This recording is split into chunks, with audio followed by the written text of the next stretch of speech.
cut his poor little thing off. Hey everybody, welcome back to the channel.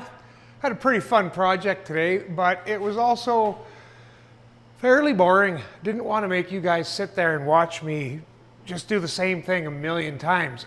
So what I've done is I've sort of got the grunt work done here, as you can tell by the pile of chips over here. And then I brought you guys in for the most satisfying part, the last pass.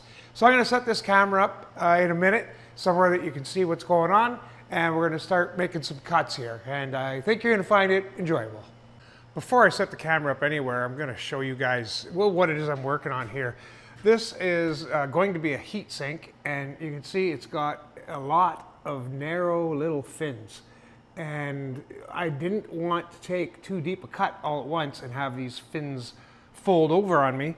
So what I decided to do was go with a 100 thou depth of cut, which is about 2.5 millimeters. And so on each pass around this whole thing, I would go another 100 thou, and the total depth is 590 thou, and I have 90 left to go. And again, this is our last pass. So it seems to have worked. My little fins appear to be in decent condition. Nothing crazy going on. Just got to make her through all this math one last time without screwing anything up, and we can call it a win. So what I mean by the math is all this chicken scratch on this page here is instructions for where to go on my DRO. So for example, I'm at 0, and the way I've got the math set up, I'm currently lined up to tackle my very first groove there. Just got to bring her down to depth. And then 0 is my first groove, and then I've got my other 23 grooves all laid out here. And so once I get down to depth, I'll just go to each of these readings on the Y on my digital readout, and that'll put me in line for making all these cuts. And then at the ends, there's these sort of cutaway areas here. And I've also done the math for those. So I've given myself the critical DRO readouts for all the points of interest. And that way I can perfectly recreate these little cutouts at the end every time. So what I'm doing is I'm going through, I'm redoing all the grooves, and then I'm coming and cleaning up the ends. And that's sort of been my procedure. And so I'm going to go ahead and do that one last time so you guys can see it. This flood coolant has been a real lifesaver, I'll tell you. I do not have power feed on my X Travel. That would be nice. I think that's something we're going to have to look at in the future. Now I am going to run down the length of each of these grooves. In this case, because it's my last cut, I'm taking 90 thousandths. And then what I'm going to do is I'm going to clean the groove out, get the chips out of there, and I'm going to come all the way back because the tool's been flexing just a little on every pass, leaving me little steps. I'm not the least bit worried about the steps. My customer doesn't care about the steps. Again, this is a heat sink, so none of that's going to matter. But just for aesthetics, I want to come back with no depth feed set. And that way the tool will be sort of neutral, just right in the middle where it wants to be, and it can clean up any little ledges that have been left behind. I get asked all the time if CNC is faster. Yeah, it is faster generally speaking, but this little tool is only going to cut so fast regardless. Now, if I had different equipment, if I had a horizontal spindle, I could really make this go quicker with a slitting saw. So now I'm going to come back with no feed. I've got the slightest little line in there. I just want to see if this takes it out, cleans it up any. Well, it's fine. I don't notice a huge difference. Bottom line is, it's fine. So I'm not going to go crazy wasting time over that. I'm just going to carry on here. So I'm just going to my next DRO reading.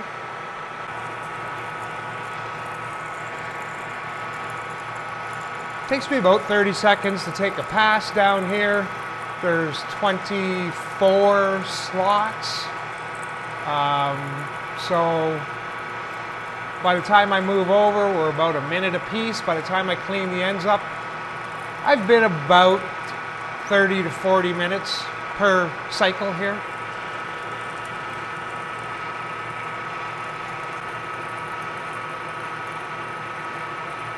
You'll notice we're not getting any of those stunning close-ups today, and that's because I'm flying solo in the video making process here today. There's really not much to see anyways. I've got a little 3/16 carbide 4-flute end mill in there. You really can't really see it. It's in there.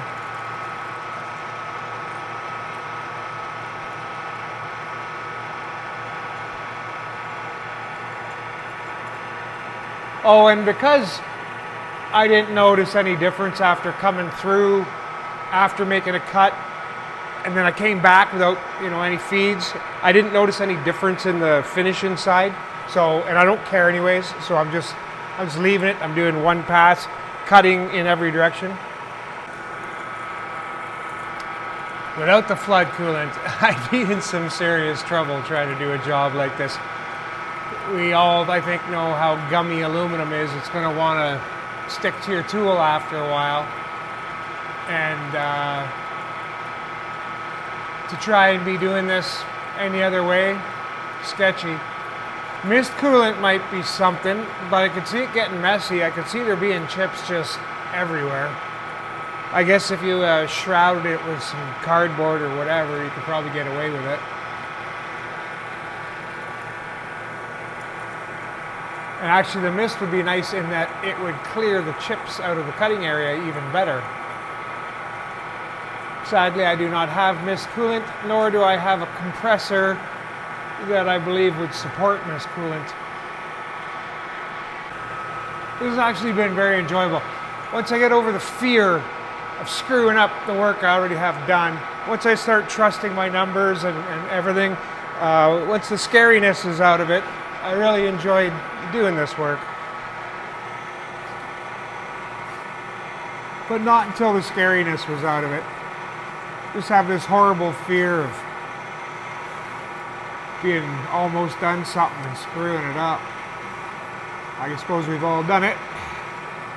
That makes us tend to not do it again. That's where the fear comes from.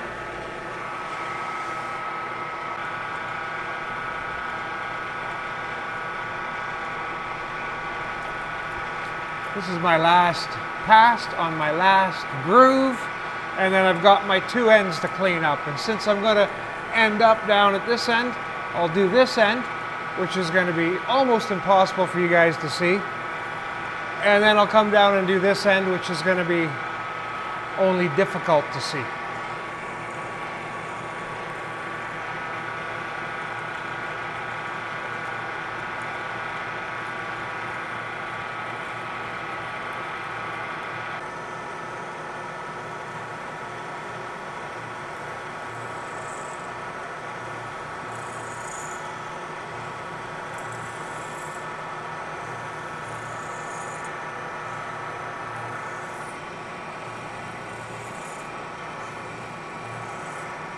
I don't know if that's picking up on the microphone, but as I pass by the ends of each of these little fins, boy, it just sounds like tin foil. But so far, no damage. They're all standing up to it. I think the trick was only taking little cuts at a time.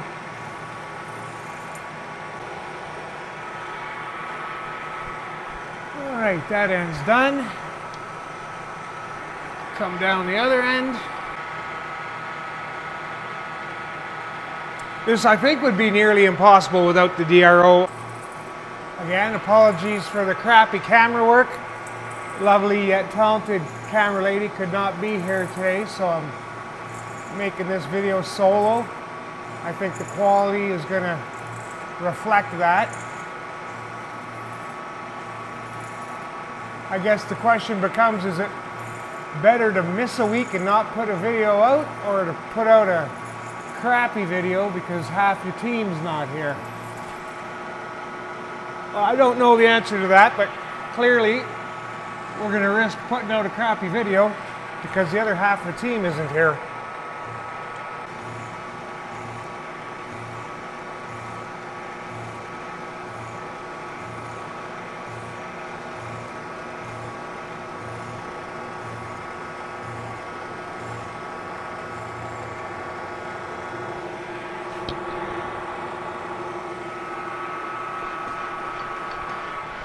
Should be just about it. So what I'm going to do is I'm going to put this down the other end. I'm going to, as carefully as possible, blow that out. Hopefully I don't make a massive mess of the whole place here. But I want to blow that out some so I can get the camera down off that stand, bring you guys over and show you close up what we're dealing with here. So we are now to finished depth. They're still tiny little burrs. You can see the little burrs in there from when I came across the end. I do have some cleanup work to do just to get everything perfect. And deburring, of course, get rid of any sharp edges.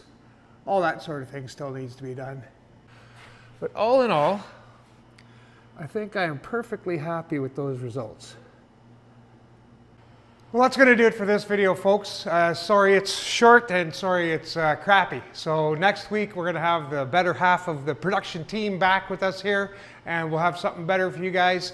And I guess in the meantime, we're going to learn the answer to the question, is a short, crappy video better than no video at all? We'll see you all in the next one. Thanks to our Patreon members. Bye for now.